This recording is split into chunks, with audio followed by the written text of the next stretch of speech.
Oke guys, sebelum melanjutkan, jangan lupa like dan komen. Dan yang baru bergabung, jangan lupa subscribe dan aktifkan loncengnya.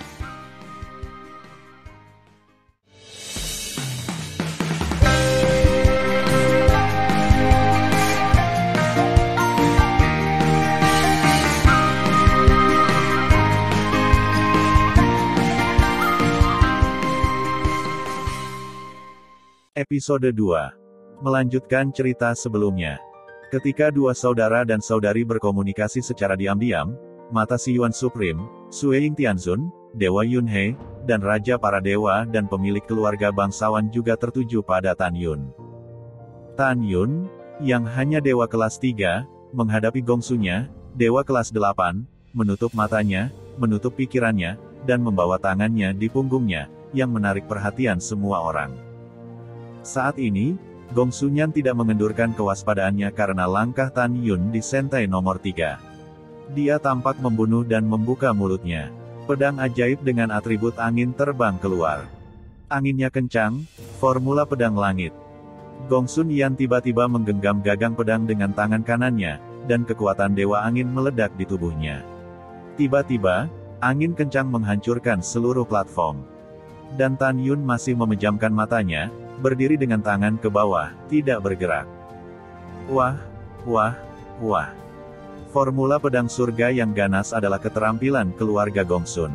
Dengan pergelangan tangan Gongsunyan berputar dengan cepat, ribuan pedang muncul dalam angin kencang. Angin langkah surgawi kosong. Gongsunyan, memegang pedang ilahi, berkeliaran di angin kencang dan membunuh Tan Yun dengan cepat. Membunuh. Gongsunyan tiba-tiba melompat ke udara dan menikam Tan Yun di udara. Boom, boom.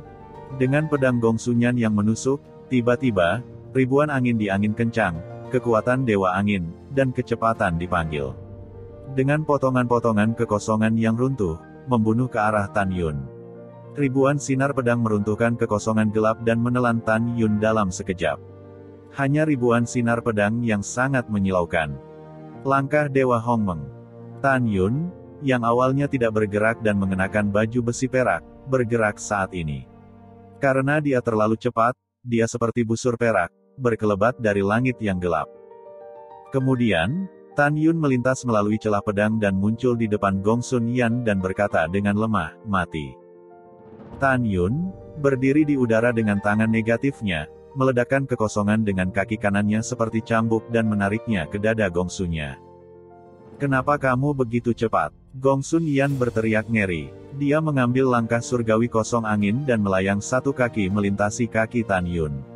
Saat ini, ayahnya meraung di telinganya, "Yaner, kamu bukan lawannya. Akui kekalahan." "Saya tahu."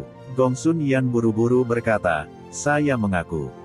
Sebelum kata kalah diucapkan, Tan Yun, yang berdiri dengan tangan negatifnya, berputar di udara, menekuk kaki kirinya ke udara, dan tiba-tiba menendangnya keluar.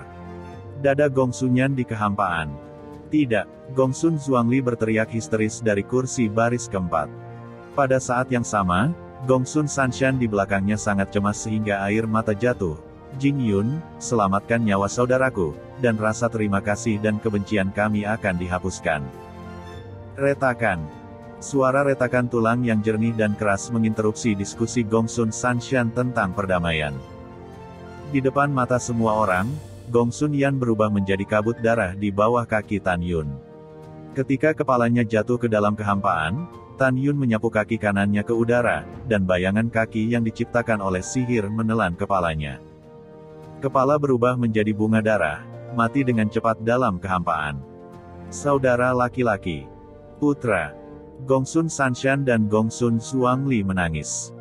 Ayah dan putrinya tidak pernah menyangka bahwa kekuatan tantangan lompatan katak Tan Yun begitu kuat sehingga dia bisa dengan mudah membunuh Gongsunyan.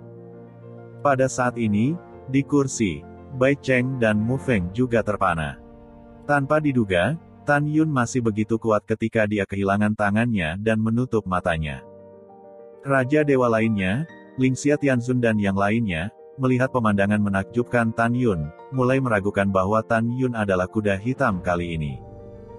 Di peron ketiga, Tan Yun, yang menginjak kehampaan, masih berdiri dengan tangan ke bawah, perlahan membuka matanya, dan terlihat sangat tenang di mata bintang-bintang di hadapan perhatian orang-orang. Di depan orang banyak, Tan Yun berubah menjadi busur perak dan ditembak jatuh di belakang Dewa Raja Bai Cheng, meninggalkan saudara laki-laki dan perempuan Li Ximin dengan punggung yang tinggi dan lurus. Tut, Li Ximin memukul mulutnya dan berkata, "Kakak, kita semua terlihat tidak terlihat sebelumnya." Anak laki-laki bernama Jing Yun ini agak sulit. Li Xin mendengarkan kata-kata kakaknya dan menatap punggung Tan Yun dengan mata yang indah. Suara alam terdengar dari benak Li Ximin, "Kakak, aku semakin tertarik padanya." Dalam 2 duel, dia menang dengan sempurna ketika semua orang tidak optimis, dan saya tidak tahu apakah dia memiliki kesempatan untuk memenangkan kejuaraan. Bagaimanapun, orang-orang dari 10 Raja Dewa teratas, selain Xuan Yuanru, yang lain 9 adalah Dewa kelas 9, dan semuanya memiliki kekuatan untuk menantang melampaui level mereka. Mendengar pidato itu, Li Ximin menggelengkan alisnya dan berkata, "Kakak, kamu tidak menyukai anak ini." Kesan yang baik, Li Xin menggelengkan kepalanya dan berkata, "Tidak, aku penasaran." Pada awal game kedua, Tan Yun mengejutkan seluruh penonton dengan momentum guntur. Pada saat berikutnya, Yu Wensu, Zhan Zusheng, Bai Suanyi, Jiang Su, Simu, 1 menit, Ludian, Mu Zihua, Balsaxuan dan Simen Fengqi menang. Dari awal hingga akhir, orang-orang ini menang dengan gemilang tanpa menunjukkan senjata mereka. Tak satu pun dari orang-orang ini memperhatikan Tan Yun. Di dalam hati mereka, Tan Yun, Dewa kelas 3, tidak berbeda dengan badut. Pada saat yang sama, di hati Raja para Dewa, Lingxia Tianzun dan yang lainnya, diharapkan orang-orang ini dapat mengalahkan lawan mereka dengan mudah. Karena mereka telah lama dikenal sebagai yang terbaik dari para dewa di dunia Dewa Hongmeng. Dalam setengah jam berikutnya, duel di sentai lainnya berakhir, kecuali bahwa pertempuran antara keduanya di platform 60 menjadi semakin intens. Di platform nomor 60, itu adalah Xuan Yuanru, Dewa keempat, dan perang salju dari Dewa ke-9.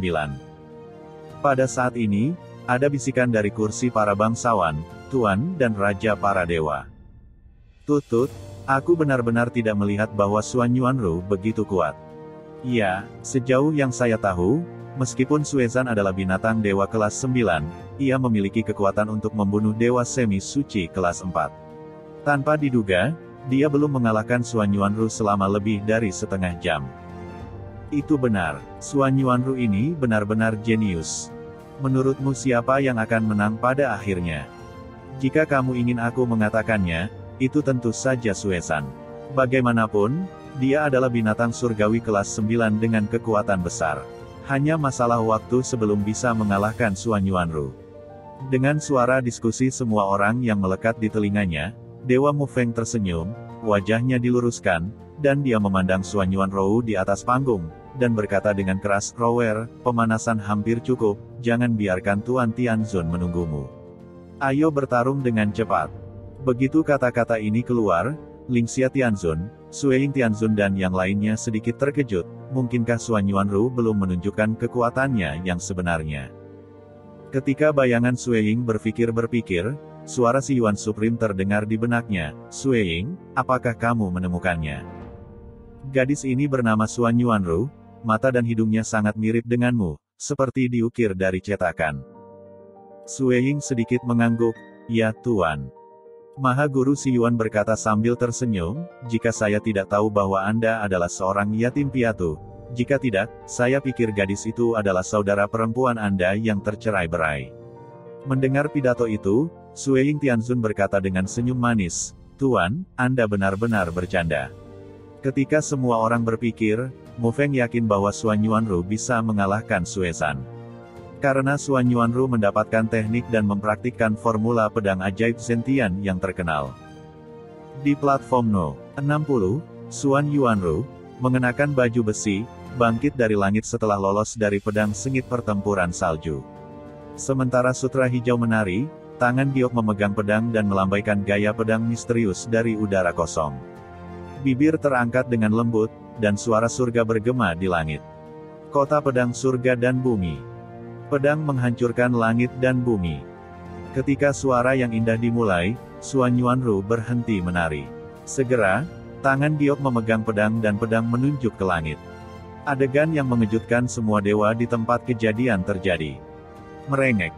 Tiba-tiba, angin bertiup di langit, dan angin kencang membentuk pusaran setinggi 1 juta kaki. Dalam pusaran raksasa itu, cahaya terang dengan cepat menarik perhatian semua orang. Tiba-tiba, cahaya naik dengan liar dari pusaran raksasa dan menjadi pedang seputih salju dengan ketinggian 300.000 kaki. Ketika pedang seputih salju muncul, nafas kuat yang tak tertandingi menyelimutinya. Boom! Di mana nafas berlalu, itu seperti nyala api putih, melahap kekosongan, dan kekosongan runtuh satu demi satu. Betapa kuatnya! Suezan terkejut dan berubah menjadi rubah salju ekor 9 dengan ketinggian 3.000 kaki dan panjang 7.000 kaki di platform suci. Sepasang mata besar mengungkapkan warna keterkejutan dan membuat persiapan untuk bertemu kapan saja. Di kursi baris ketiga, wanita menawan, Raja Rubah Salju, tiba-tiba bangkit, tampak khawatir dan berkata, "Zan-er, akui kekalahan dengan cepat." "Ibu, anak tidak boleh kalah. Mengapa mengaku kalah?" kata rubah salju raksasa ekor 9 dengan enggan. Raja Dewa Rubah Salju tampaknya memikirkan sesuatu dan berkata dengan cemas, "Zan-er, jika ibuku tidak salah, Xuan Yuanru menunjukkan keterampilan ilahi yang terkenal dari Raja Dewa Mufeng, formula pedang ilahi Zentian." Raja Dewa Mufeng termasuk di antara 10 Raja Dewa teratas dalam permainan dengan mengandalkan formula pedang ini. Dan Xuan Yuanru jelas mendapatkan kisah nyata Raja Dewa Mufeng. "Jika kamu tidak mengakui kekalahan, kamu akan mati." Mendengar pidato itu, rubah salju raksasa ekor 9 menghela nafas dan muntah, "Gadis Xuan Yuan, aku mengaku kalah." Bas, dalam keterkejutan yang hampa, 9 rubah salju berubah menjadi perang salju dan menjarah platform nomor 60. Xuan Yuan berdiri di udara dalam kehampaan, lembut, dan bibirnya menyala, tersebar. Tiba-tiba, pukulan langit berhenti, dan pedang raksasa seputih salju setinggi 30 kaki menghilang dalam sekejap. Kemudian Xuan Yuanru menyapu platform tinggi dan berdiri di Taman Yishen. Pada saat ini, mata semua orang melihat Xuan Yuanru berubah. Orang-orang yang berpartisipasi dalam permainan menjadi takut. Para dewa dan pemilik keluarga tidak menyangka bahwa Raja Dewa Mufeng akan mengajarkan keterampilan ilahi yang terkenal itu kepada orang luar. Dia selalu ingin mengajarkan formula pedang ajaib Zentian kepada keturunan keluargamu. Namun, beberapa putra tidak berbakat dan cukup cerdas untuk memahami arti sebenarnya dari formula pedang ajaib Zentian. Ketika dia mengetahui bahwa Xuan Yuanru telah muncul ke permukaan dalam pertempuran tentara dewa beberapa dekade yang lalu, dia ingin Xuan Yuanru mencoba apakah dia bisa berhasil mengolah formula pedang ilahi Zentian.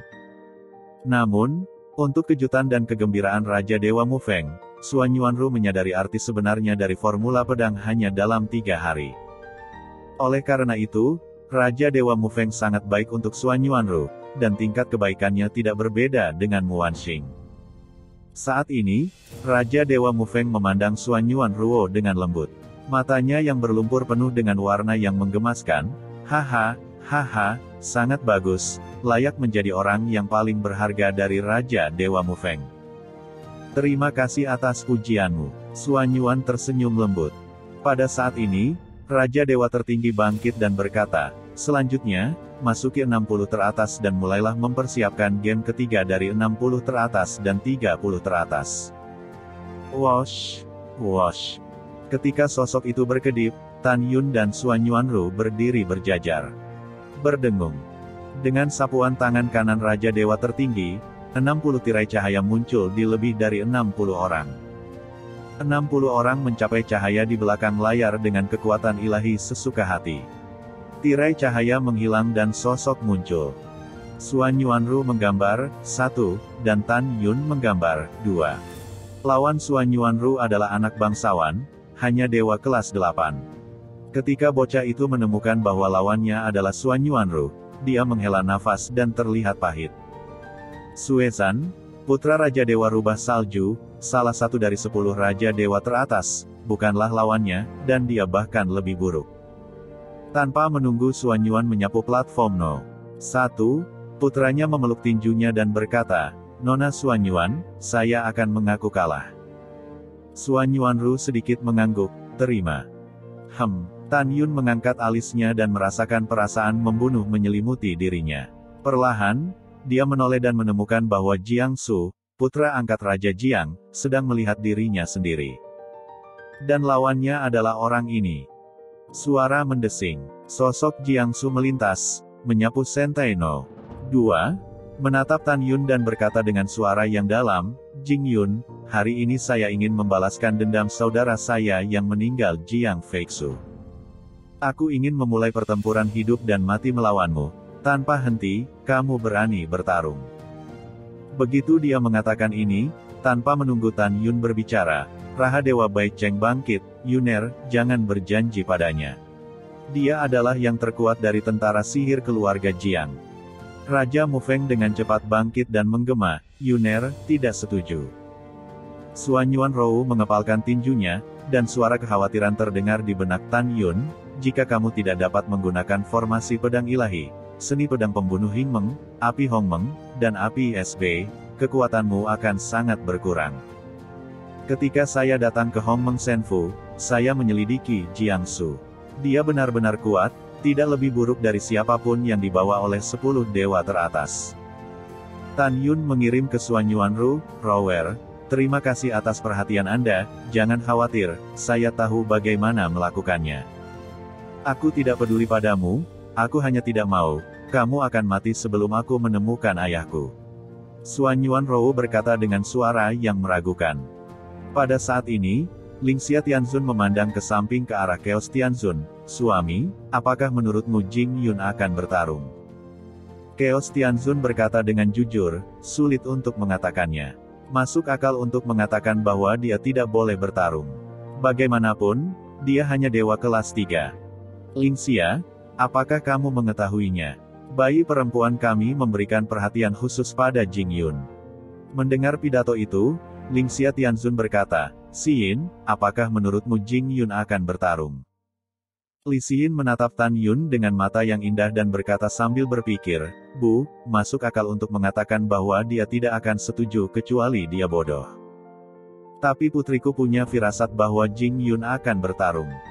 Ketika Li Xin terdengar, Tan Yun tersenyum di sudut mulutnya.